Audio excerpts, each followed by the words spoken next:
Welcome to the 19th class meeting of the Spectrally Correlated Random Processes course. Last time I gave you a question. So since I very enjoying the days with Google Gemini, I have written down the proof so that you can compare with your answers. So the question was like this. Last time we've seen that the definition of second orderedness of a complex valued random process implies the existence of the mean path and the autocorrelation function. My question was then, does this second orderedness implies the existence of the complementary autocorrelation function? And I hope you've done yourself, and let's see my kind of proof. Again, I just made this handwritten solution and Windows S and pasted in the Gemini and gave some feedback because it talked somewhat vaguely or too verbosely. So this is the final product. So I proudly put my name here. Otherwise, it couldn't generate this one. And I really enjoy my new research assistant, maybe in this case, teaching assistant. So you must be careful about your position. Okay, I may love more than your human assistants if you do not compete very well. Okay, so the main idea is this one. Complex valued random process actually consists of two jointly distributed real random processes. That's the starting point. So we define real part R sub x of t and the imaginary part, x sub r of t and imaginary part x sub I of t. Now let's plug in this definition or equality to our definition of second orderedness of the random process. And let's see. So as you see here, the power in the ensemble averaged instantaneous power is simply the ensemble averaged instantaneous power of the real part and that of the imaginary part. And we, by definition, have the finiteness of these two. Got it? And if you have two things added and their sums are finite and of course bounded by 0 for all t, what does that mean? Both terms are finite, which means that they both exist. So existence of the ensemble averaged instantaneous power of x of t implies that of the real part and that of the imaginary part respectively. Got it? So we are almost done because finiteness of the real part will imply what?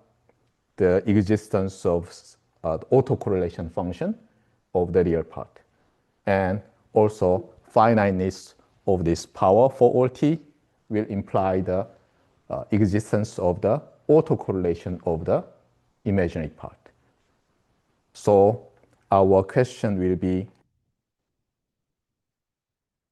can we have these two, right? Then by substituting x equals xr plus jxi, we may have the existence of the autocorrelation function. Now, what can you do?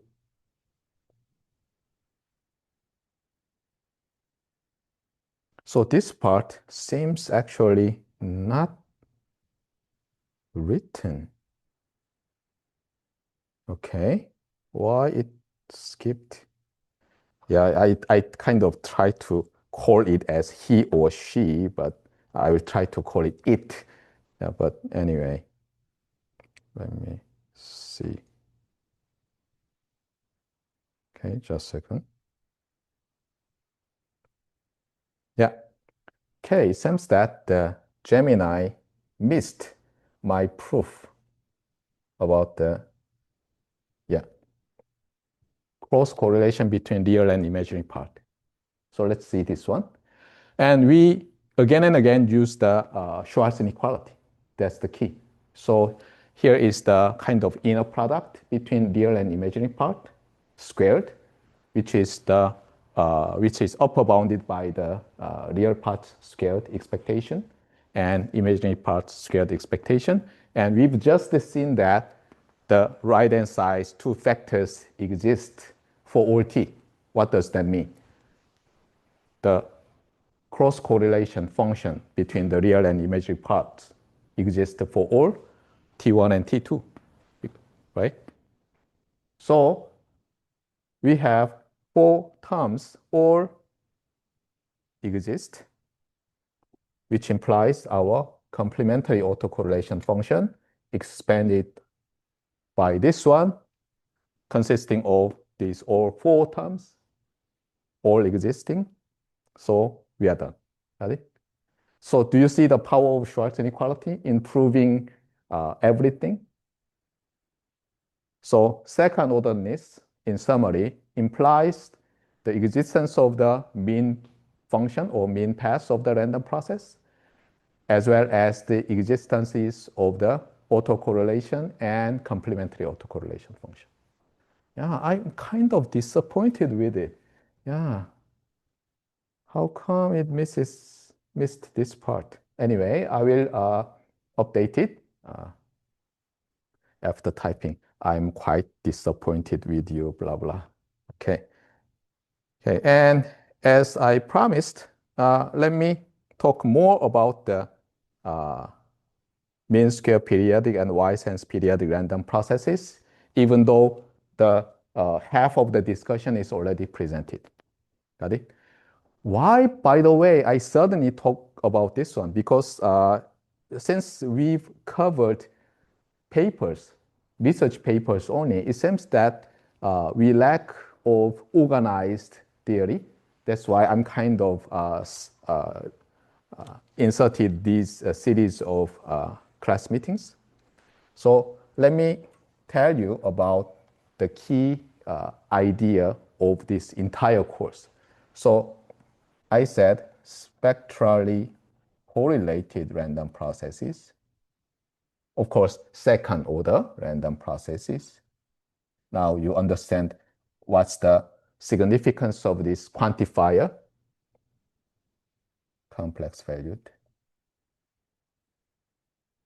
random processes.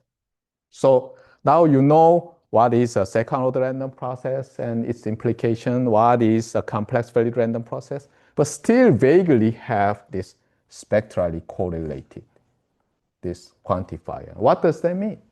So whenever you have some unclear concept in your brain, try to find out the exact antonym, exact opposite notion. What would be that? Spectrally uncorrelated.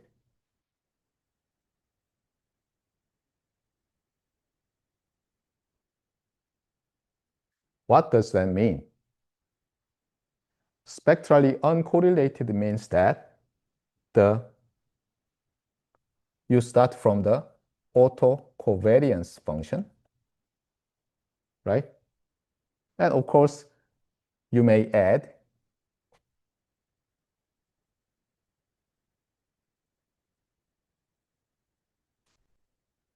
the mean part like this, assuming that, assuming that you have zero mean part. So, no. Let me just say covariance part. Okay, so this is the autocorrelation function, right? And spectrally uncorrelated actually is talking about the property of this one, the autocovariance function. And you find the 2D symplectic Fourier transform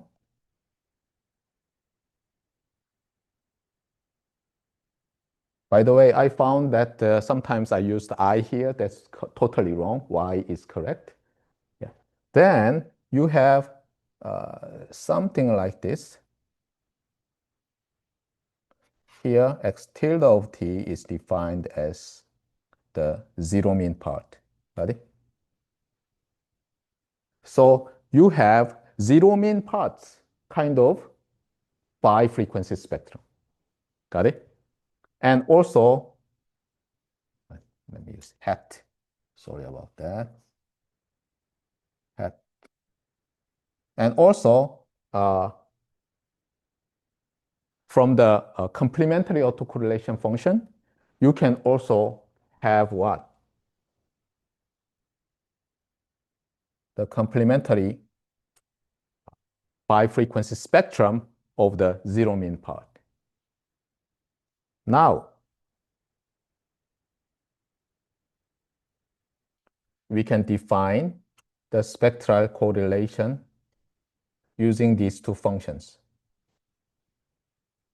If this function, bi-frequency spectrum of the zero mean part, has only one impulse fence on the main diagonal location, and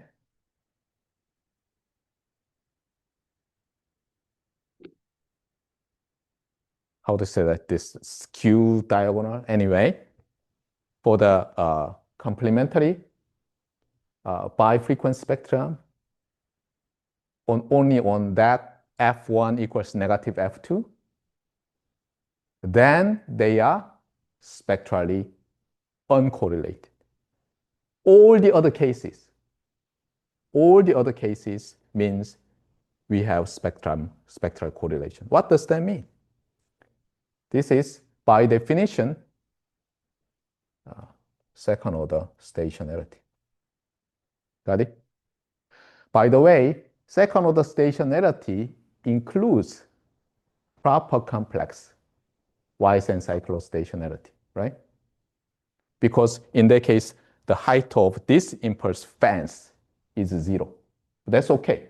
I'm saying that all the other places, the spectral correlation must be 0. Got it?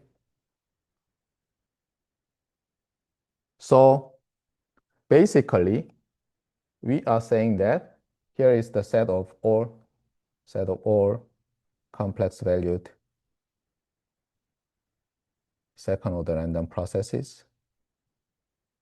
Then we have second order stationary processes set, and this is what? Spectrally uncorrelated random processes, and all the others means what? Spectrally correlated random processes. Got it? So this is what we talk about. Because in most of the electrical engineering, especially undergraduate or master's level programs, focus on this one. So I believe that's not good, because of the existence of a lot of man-made signals that exhibits non-stationarity. By the way, spectrally correlated now means that second order non-stationarity. You may say that second order non-stationary processes, if you coin this terminology. Got it? So SOS, SO non-stationarity. Got it? So this course actually talks about second order non-stationarity. And second order non-stationarity can be roughly divided into two, as I told you. Second order non-stationary process. Time limited, time unlimited. Time limited and time unlimited. The reason why we deal both of them separately is that we use different tools. but they have commonality that we have the random processes in this kind of complementary set. Got it? Anyway, to handle time-limited second-order non-stationary processes requires the following knowledge, especially what? The so-called the Cahunen-Lev expansion.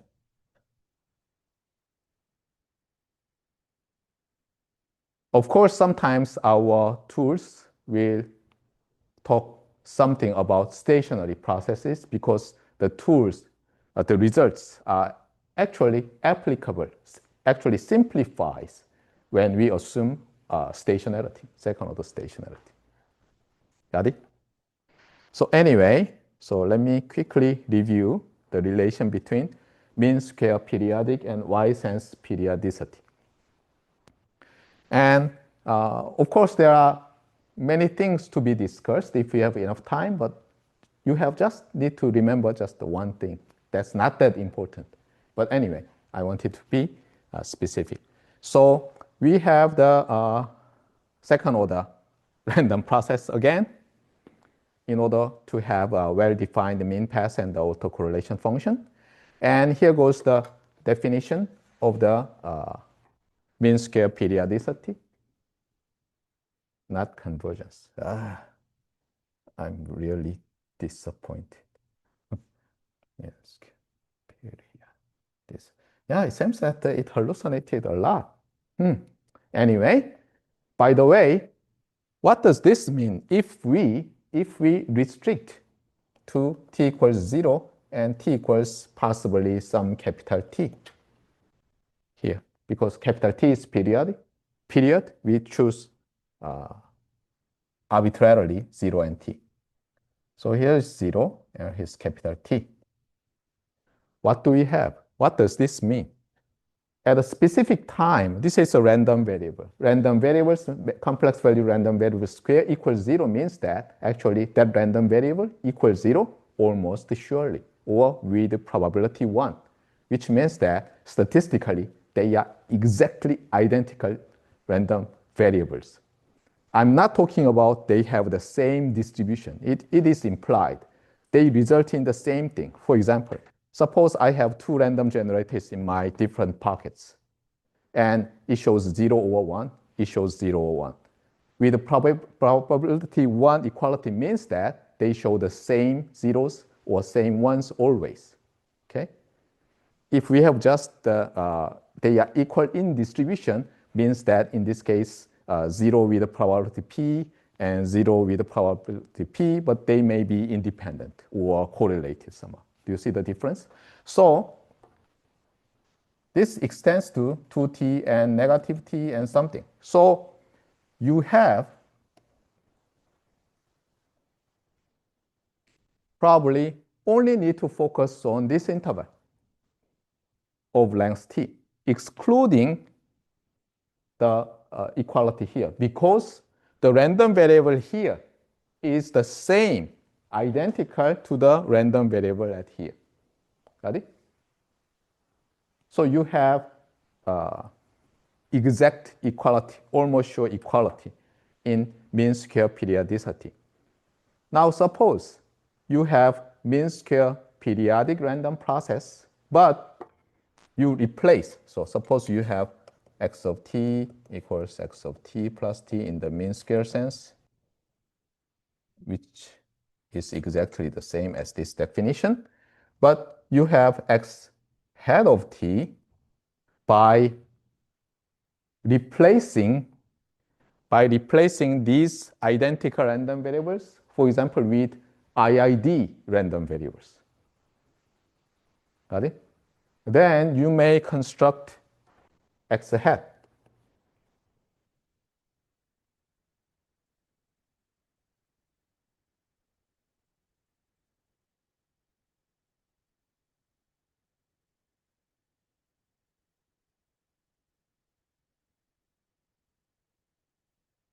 Yeah. Some IID random variables. for example, Gaussian, zero mean unit variance. So you can no longer say that this x hat has the same random variables. Now, this x hat is mean square periodic? Definitely not, right? But as you've seen that the mean square periodicity implies y-sense periodicity, this random process is y-sense periodic. You can show that without difficulty. What does that mean? Really, mean square periodicity implies y-sense periodicity, but the converse is in general not true. That's what I wanted to talk using these pages. Got it? Anyway, so our main topic is KL expansion. And we focus on a random process that is observable only on a finite interval. The length of interval is called capital T. It's not period at all, right? However, you can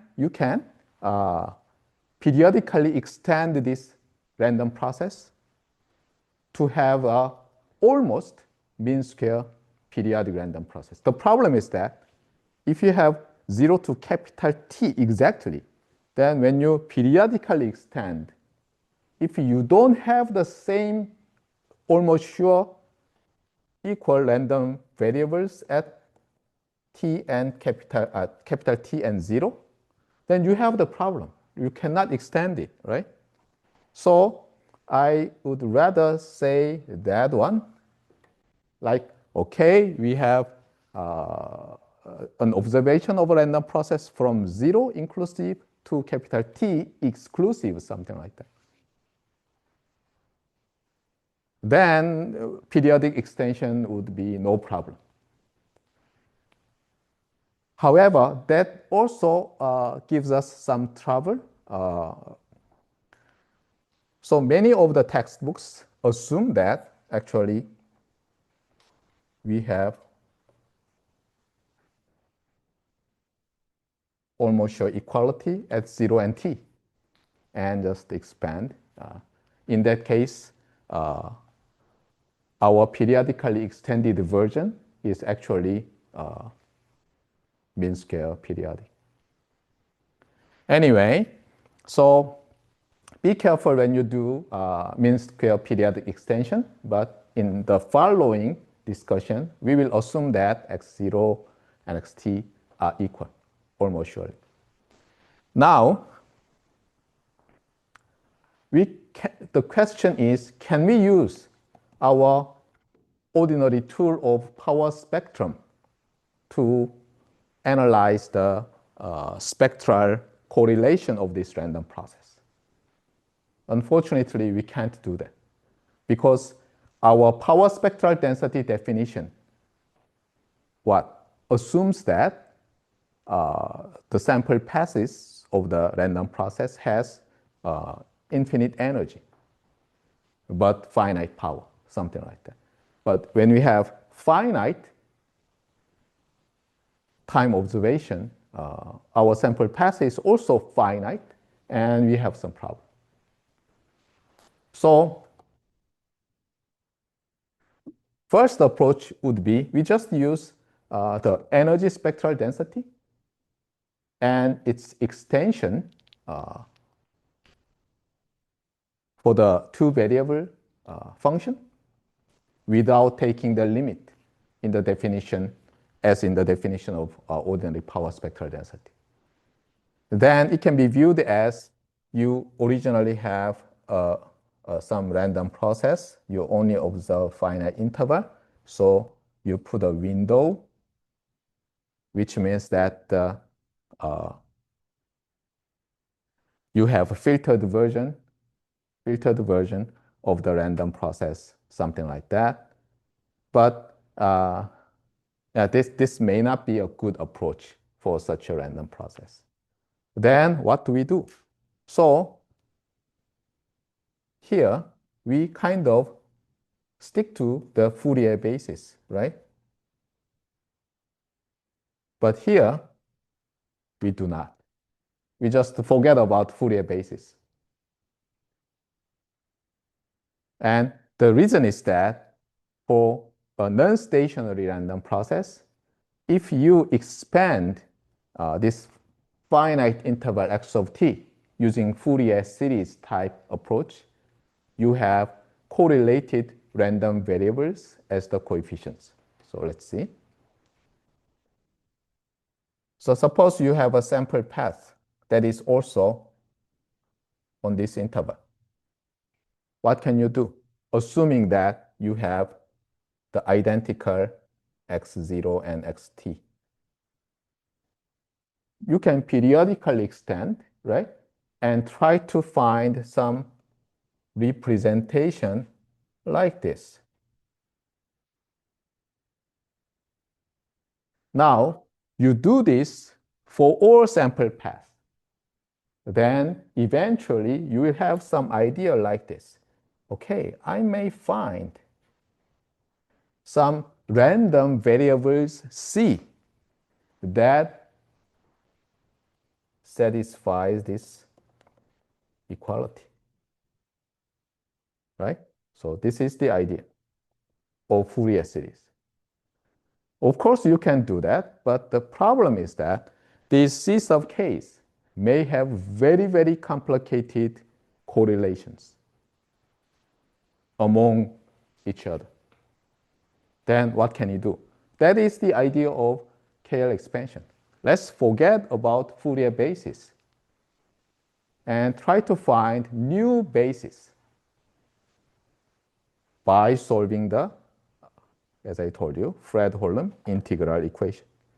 So here goes the Fred-Hoelem integral equation with covariance function as the kernel function and eigenfunction and corresponding eigenvalue. And you solve this problem and try to find all the pairs of lambda k and phi k. And since autocovariance function is Hermitian symmetrical, positive semi-definite, you can find what? By Mercer's theorem, the non-negative real lambda sub k and orthonormal functions phi sub k. Okay, be careful. This T1 joins with that T1, and this T2 joins with that T2, and the summation with respect to k goes here, here, and here. So no cross terms between different basis functions. Got it? And what does this mean? And I already told you like this. By finding the zero mean part of the random process and project that to the direction of phi sub k. And you can show that this is the simple finding the component, the size of the component to the direction to the phi sub k. And as you've seen in the projection matrix, blah, blah, blah argument, right? So you find the random variable. Of course, in this case, zero mean. By the way, if you put x of t here, you can find the mean of the random variable z sub k. Anyway, so this could be correlation. Anyway, so z sub k tildes are uncorrelated. And of course, z sub k's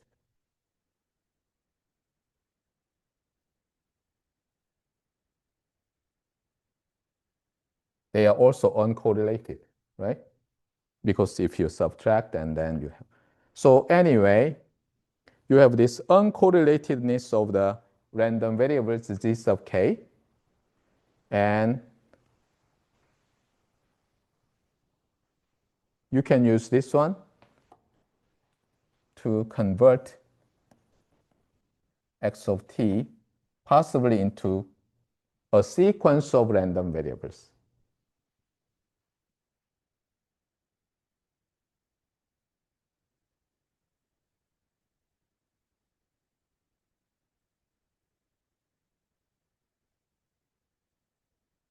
You may have Z1, Z2, Z3, Z infinity.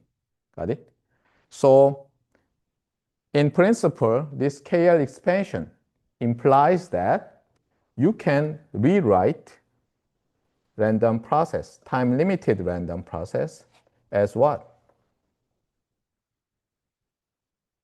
Sorry, not Fourier. Okay. Force of habit. Okay.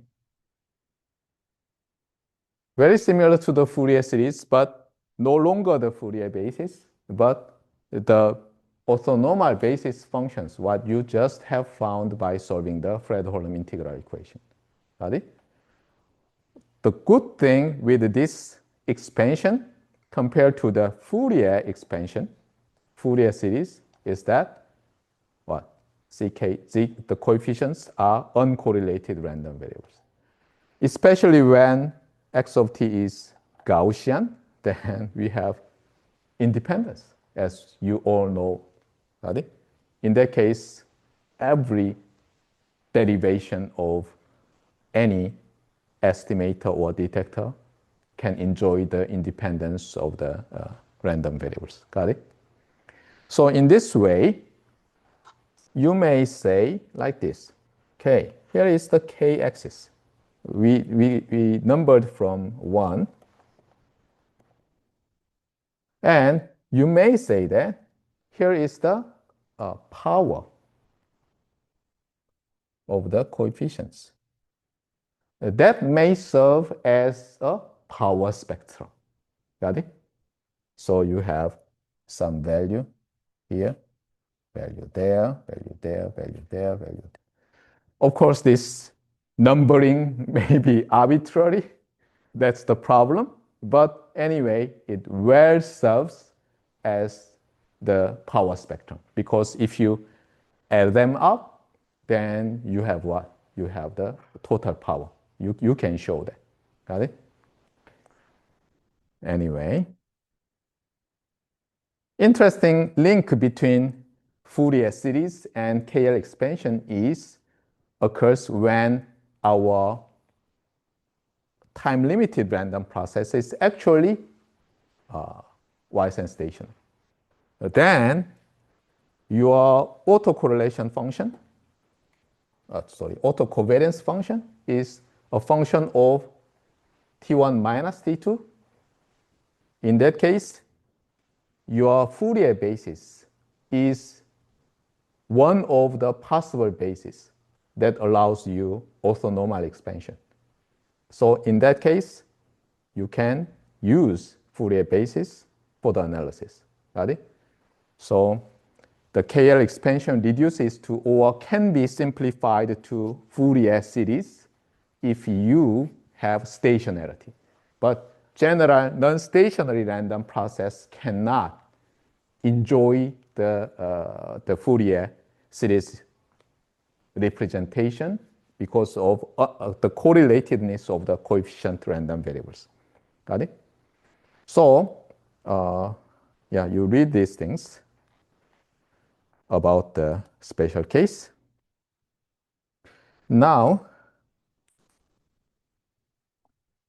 we little bit diverge from our discussion because as you've seen today, my favorite function for spectral correlatedness or uncorrelatedness is from the bifrequency spectrum and its complementary bifrequency spectrum.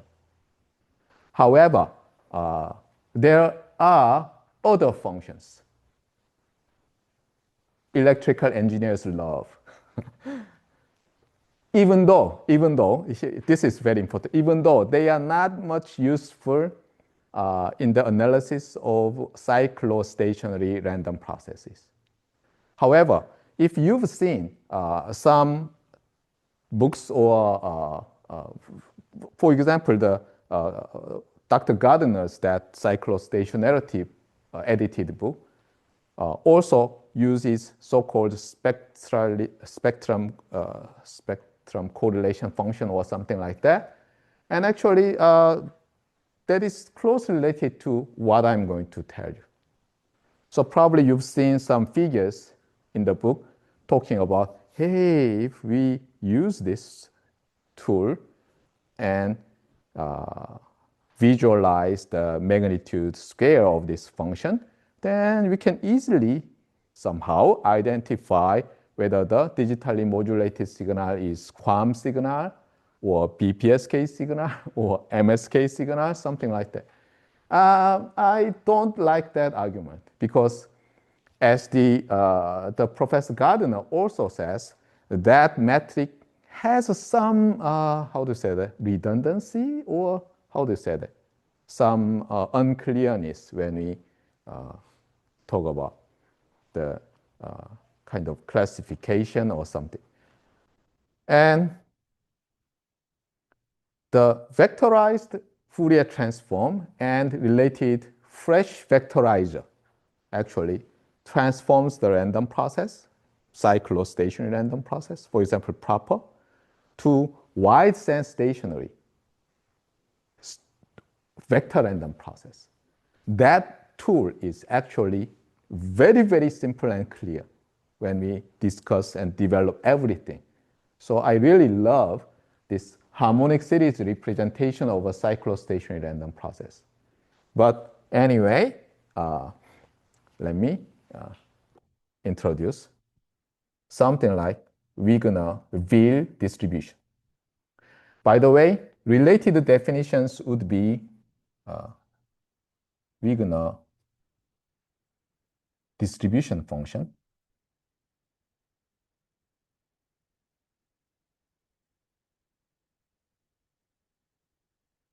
By the way, Wigner-Weil distribution is actually the same as Wigner distribution function. And probably the French guys love this acronym because Weil is a French engineer. But what I have found is that it seems that many people love this simple Wigner distribution function. And this Wigner-Weil distribution somehow to our electrical engineers imply that some probability distribution of random variable? No, okay? So it's really Wigner distribution function. It's a function. But if you want to put this French engineer's name, Weil, then Wigner-Weil distribution or Wigner distribution. Got it? So they call WVD, but actually it's a function. So the story is like this. You have a signal, finite energy signal, and here you have two variable function. Strange, right? See that? Here is a time function. And here is a function that is a function both of t and f, right? So this strange transformation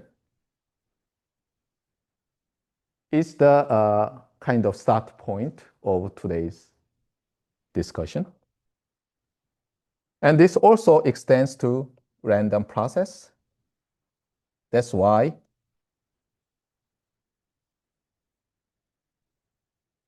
I introduce this function. So this is statistical Wigner distribution function.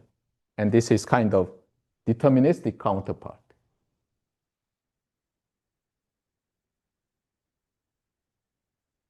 So first, let me define the Wigner distribution function. So here you have x of t, right? And what you do is that you construct this product from x of t, given x of t. And then what is this? It's a Fourier transform with respect to this tau parameter using the paired variable as the frequency f. Got it? Now, you have integration variable tau. So what do you have eventually? You have a function of f and function of t. That's why we have two variables. Got it? So let me tell you again. We have a function of t. Now we construct a function of t and tau by introducing the delay parameter tau. So you have a function of t and tau, and this function, the product, is Fourier transformed with f and tau as paired variables. Got it? And you may wonder why we do this, but before I talk about that, let me give you an interesting result with this. So probably you see the similarity between the ordinary Fourier transform and this Wigner distribution function. So you've seen some similarity, right? It's not totally different. It's a Fourier transform still. But the difference is that in Fourier transform, what it is, you have x, right? And then it is Fourier transformed.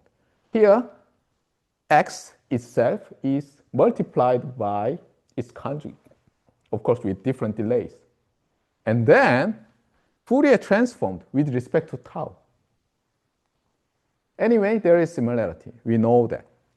Then the natural question would be this. Then from the Wigner distribution function of x of t, can we obtain x of t back? That would be the question, right? Because in Fourier analysis, if we have, for example, finite energy deterministic signal, Fourier Plancherel transform actually exists, and inverse Fourier Plancherel transform also exists. And the signals are mean square equal, right? And the answer is that we lose very small information. So it's like from here, we have some operation. Then we have what? We have something like this. But we know what's the value of it, what's the magnitude scale of it. So we only lose the phase information.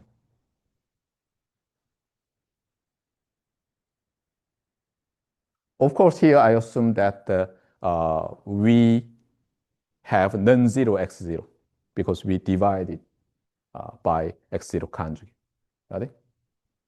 So it's quite interesting that even though it's quadratic, we lose very small information in this Wigner distribution function or transform of this signal. Got it? And we want to know why this function is not just Wigner transform of x of t, but Wigner distribution function, the output. What distribution? And there goes an interesting idea. Actually, that function is defined because if you integrate this Wigner distribution function for all t, then you have a frequency function that is actually the energy spectral density of the signal. And now here goes very important message from me. So if you integrate the Wigner distribution function for all t and f, what do you have?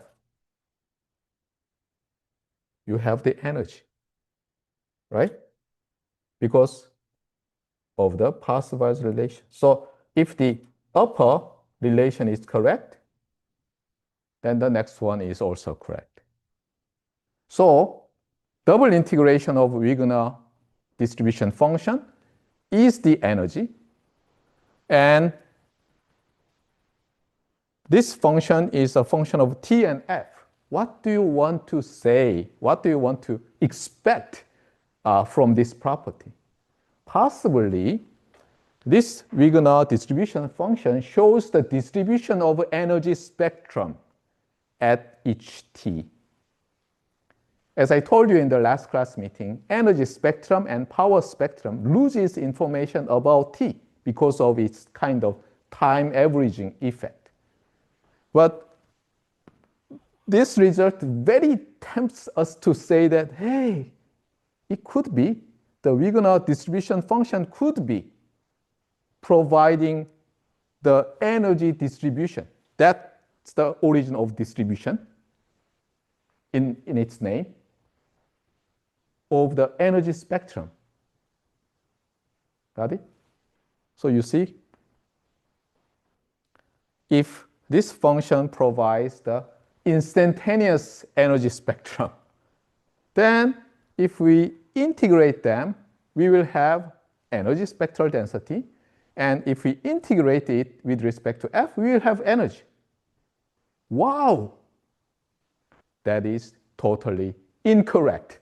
That's the problem of this function. Got it? So that's what I want to say. Okay? This is a very nice tool, but you must be careful.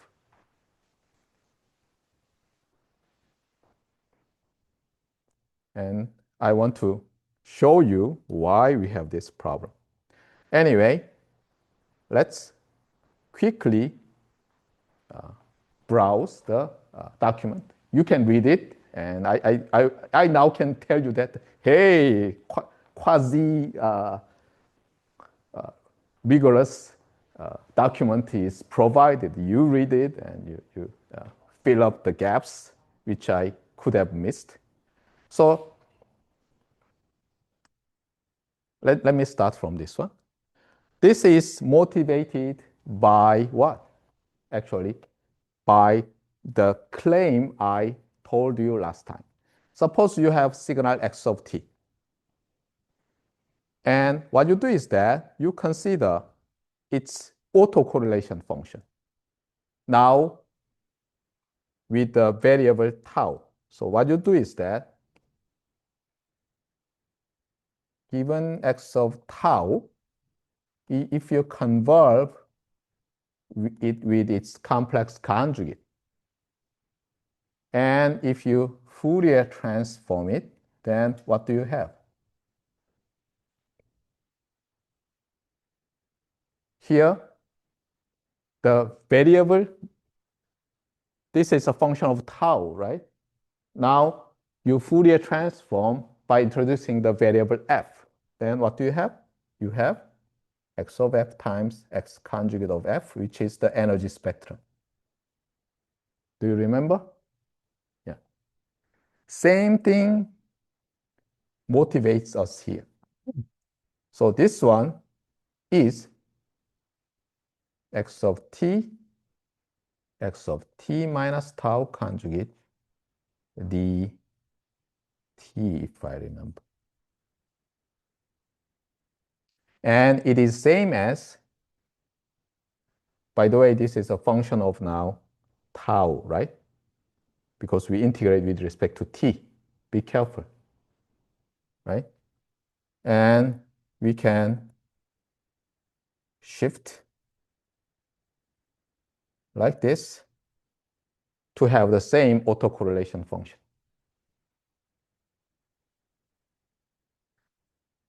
This so-called instantaneous autocorrelation kernel is here.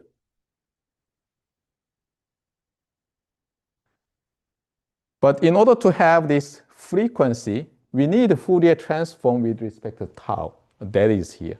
Right? By the way, this integration over t will be performed later if we really want to get back the energy spectral density. So this integration is dropped.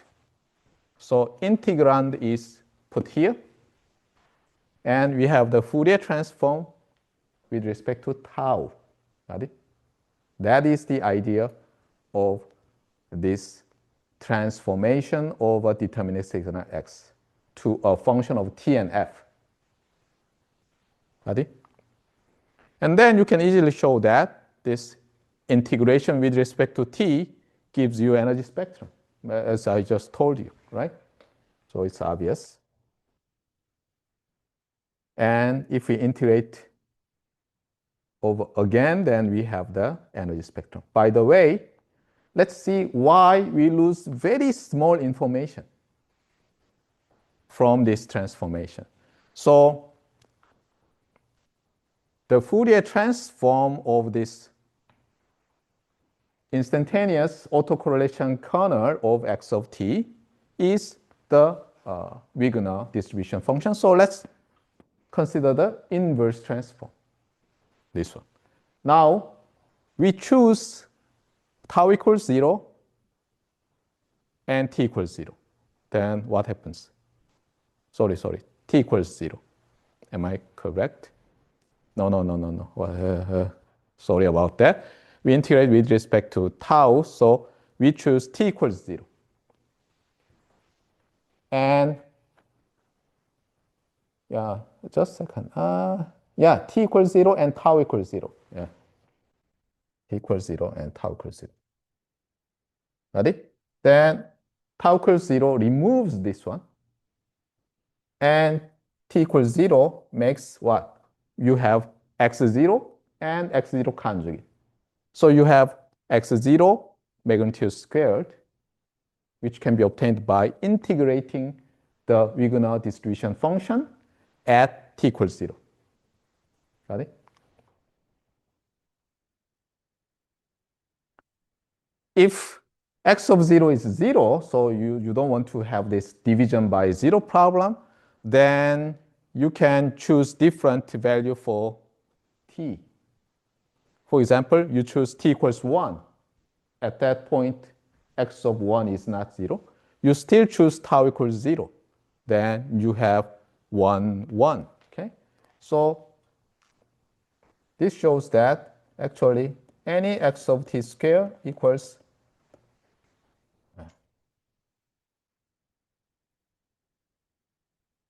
why this is so thick? Okay, T, F. Sorry about the confusion, but anyway. Yeah, so anyway, so assuming at some t0, if this is non-zero, then we are done, right? Now, what we do is that we choose, if this is non-zero, we choose tau equals 2t to make the second factor 0. Got it?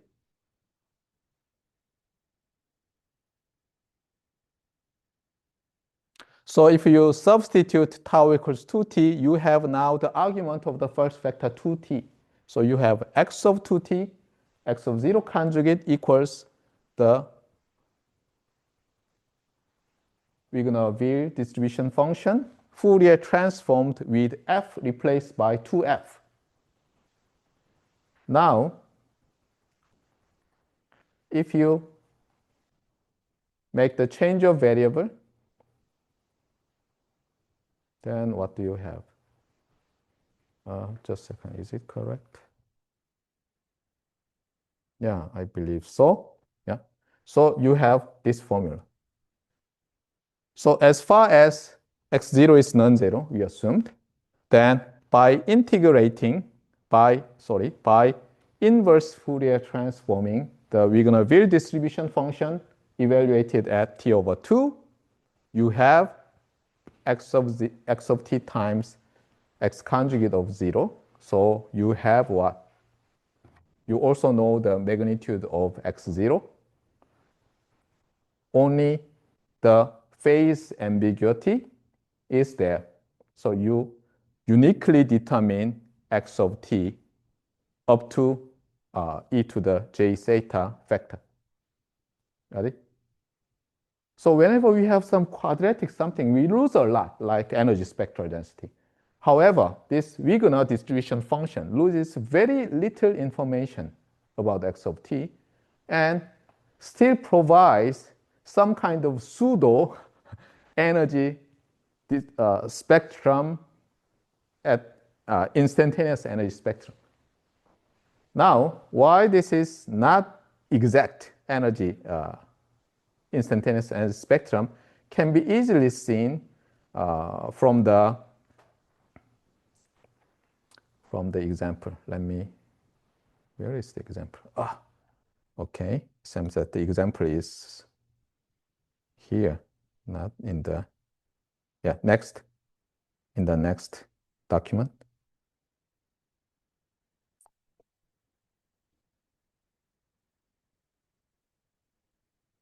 Not this one. Where it is? Just a second. Yeah. Okay.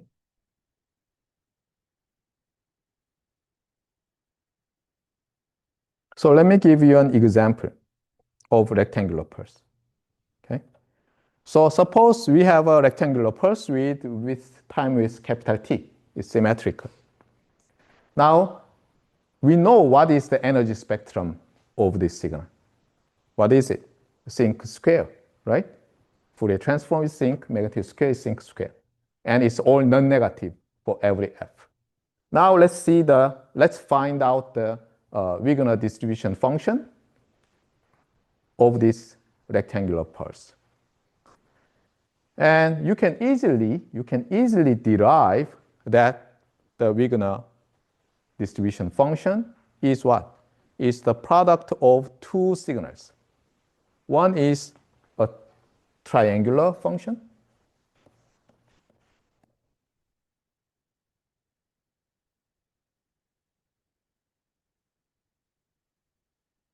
Yeah, just a second. Yeah, T over 2. Yeah. So this is T, capital T minus 2T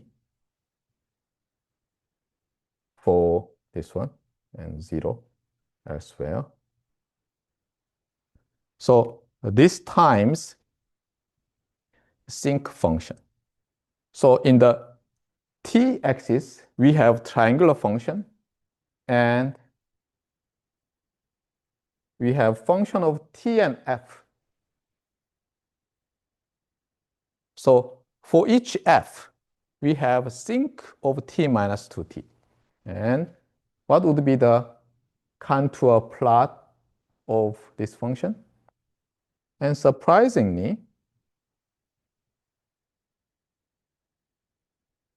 you have this one, and 3D surface plot looks like this. And many of you probably remember this shape. It looks like the ambiguity function of the rectangular pulse, right? But that discussion will be deferred a little bit. But we want to see here is that due to the property of sinc pulse, it can take negative value. This is non-negative. However, sinc function can be negative, right? So at a specific t, this is constant. You have sinc function. What does that mean in the frequency domain? So this is t-axis, and this is f-axis. You fix t and see the Wigner distribution function. Then it's a sinc function that takes the positive and negative parts. So here we cannot exactly interpret Wigner distribution function as the instantaneous energy spectrum. That's why we don't call it like that, and just say that it's a Wigner distribution function or Wigner-Weil distribution. It's very useful, as you've seen. It loses almost no information except the phase information. It integrates to energy spectral density, so you can obtain the energy of the signal, right? However, it's not energy. Then what it is? It's something similar to energy, but not energy. That's what I can say. The interesting thing is that still we can recover what? X of t with phase ambiguity only. Now, let me talk about the relation between the ambiguity function and the Wigner distribution function. Because you really want to say it's an ambiguity function. Actually, it is not. But if you call it as a cross ambiguity function between x of t and x of minus t, then it is correct. But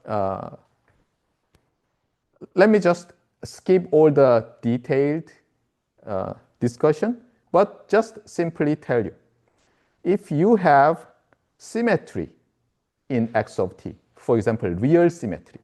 So suppose x of t equals x conjugate of t means real and it's symmetrical. So this means real symmetrical x of t. Then representative example is this rectangular pulse, right? It's real and symmetrical. Am I right? In that case, you can use the definition of ambiguity function and the Wigner distribution function to show that after some change of variable, you can show this. So originally, this is the position for the variable t, and this is the position for variable f. But just finding the Wigner distribution function and substituting t equals tau over 2 and f equals nu over 2, you have the ambiguity function of x of t in tau and nu. By the way, tau is so-called delay parameter, and nu is called the Doppler parameter. Got it? And this is not that important for this course, but I want to just let you remember their difference and also at close relation. Okay, be careful. Okay, just a second. So far, I talked about the deterministic version of the Wigner distribution function. And here goes the key. So let's go back to our spectral analysis of a non-stationary random process. Now, you know that we have a problem when we use bi-frequency spectrum and complementary bi-frequency spectrum, even though by inverse transforming these two functions, you can completely recover the autocorrelation function and the complementary autocorrelation function. Still, we lack of some time information by considering just frequency parameter. So, of course, that is very, very efficient tool. We have cyclostationarity. In cyclostationary random process analysis, my opinion is that we don't need this Wigner field or Wigner distribution function because it's somehow pseudo energy type, pseudo power spectral density type function. But we can enjoy the fresh vectorization that gives us exact matrix valued power spectral density or something, Y-sense stationarity of the vector random process. And we also have impulse fancies in the bi-frequency spectrum and complementary bi-frequency spectrum. However, what if we have general spectrally correlated random processes?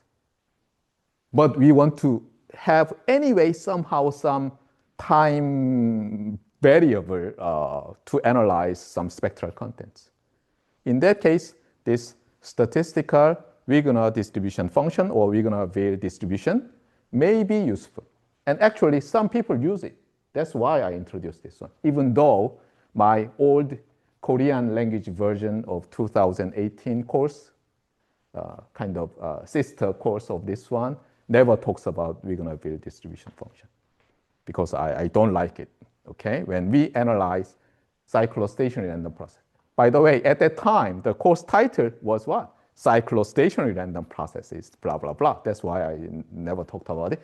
But I decided to expand this, that course, covering papers first. At that time, I covered papers at the last half part. But anyway, I decided to talk a little bit about this one. And one of the reasons is that if you read some very contemporary new modulation techniques, there is so-called OTFS, orthogonal time frequency space modulation, and actually space is just putting more antennas.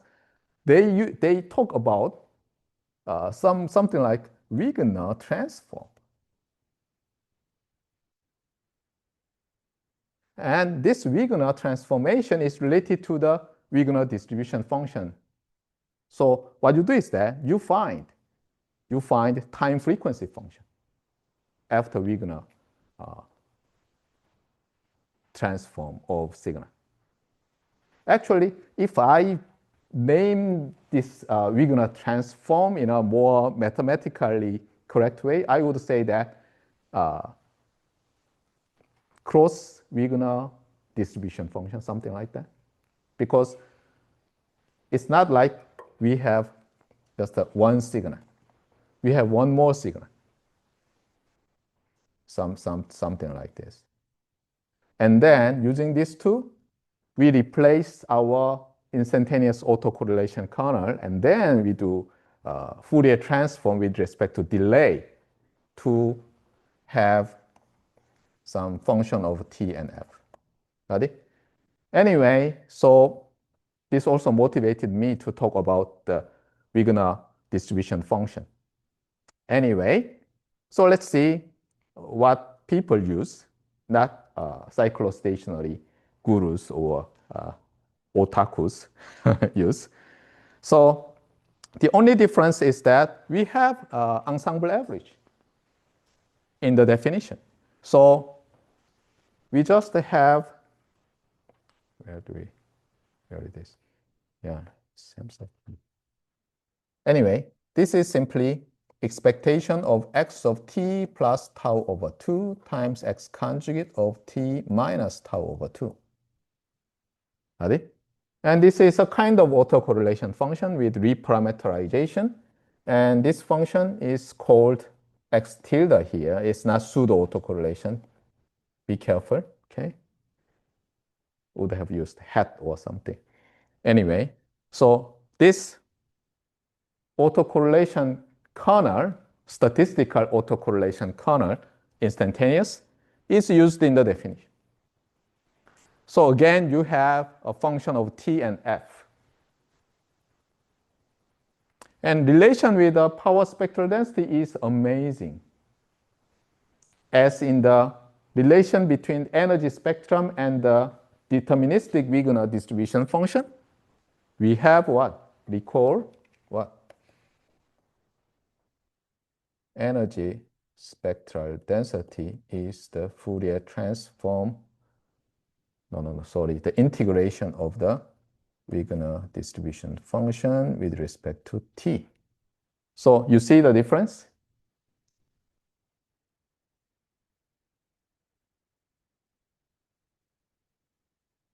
You have time truncation. So probably you have time truncated version.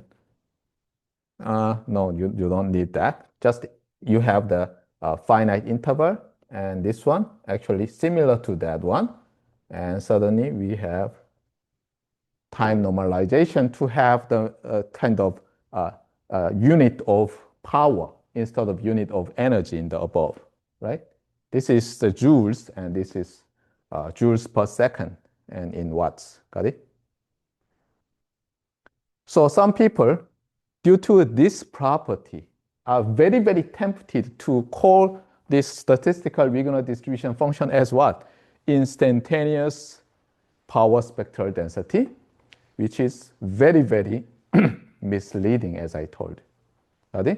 Because power spectral density is always non-negative, but this value can have negative value. Then what's the meaning of negative energy? Anybody knows that? Negative energy? I don't know. So anyway, it has very interesting misinterpretation, but it's not totally misleading. Be careful. It's not totally misleading because given some, for example, chop signal that changes center frequency at every time second, if you find the Wigner distribution function of it, it really shows this slope very, very expressively. So it really gives you some information, even though it's a little bit misleading, and you need to be a little bit careful. So more about the examples, you do it, okay? For example, just ask what is the Wigner distribution function of a tone signal. What is the, definitely you will see that some function like this. At a specific frequency, for all time, you have kind of impulse phase. And that's obvious, right? In that sense, this Wigner distribution function really gives us some idea about instantaneous energy. And for the power, deterministic power signal, or chop signal, linear chop, then you really have something like this. Got it? But be careful. That was just, I do not want to say it was a fluke, but be careful. Anyway, using the similar procedure, we can recover our autocorrelation function. And the log stops here. It's not like we can recover random process from the statistical Wigner distribution function. We can't do that. It's not a deterministic signal. We can't do that. An interesting thing is that then what would be the relation between bifrequency spectrum? And actually, we have this double Fourier transform relation between these two. Oh, sorry about that. This is the definition. And we have the after change of variable. This is tricky. And I'm not going to stick to this mathematical beauty. You just need to know that, okay, after change of variable, they are all related. Anyway, here you replace F1 and F2 with FC and FD. So you have, be careful, this is not the same function as this one after replacement. So rotation of the axis and some scaling. You have duality like this. So here, this is not the double Fourier transform because you already have here FC. That is the average of F1 and F2. It's like strange thing, right? You have axis F1 and F2, and you have average of F1, F2, and the difference of F1, F2.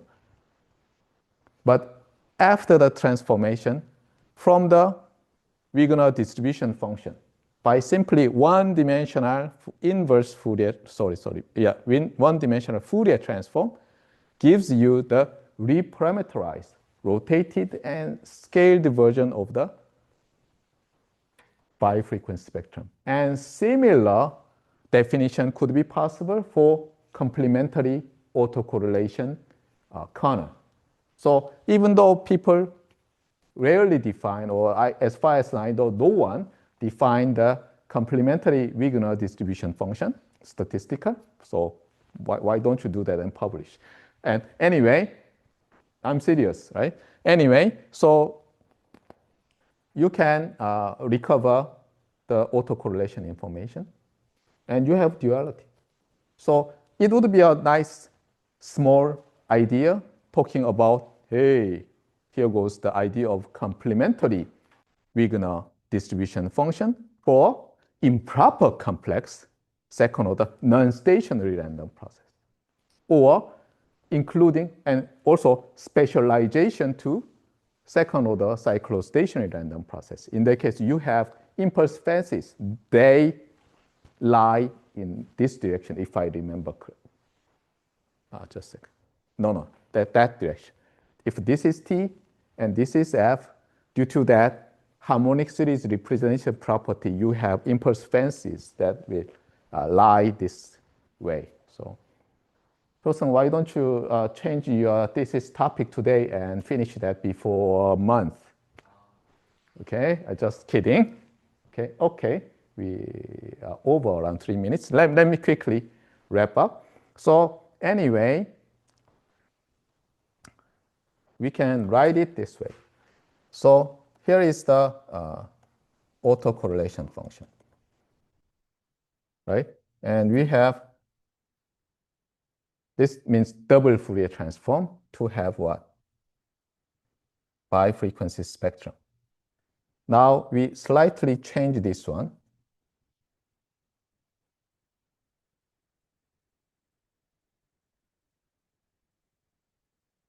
Right?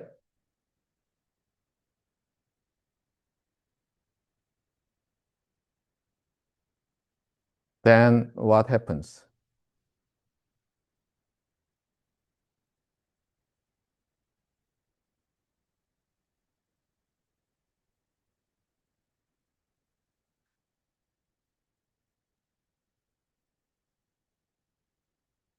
Got it? And also we have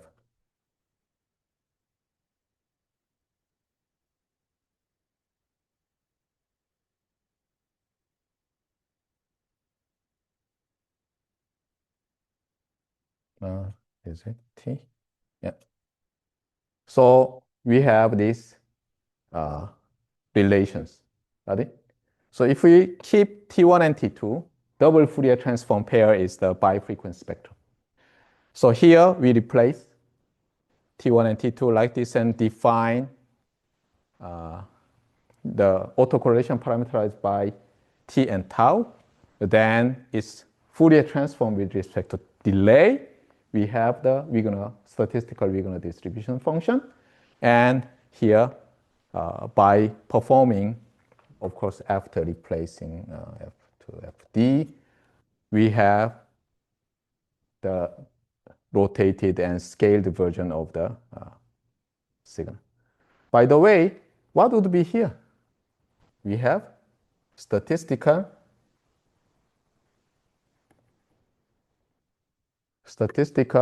ambiguity function. So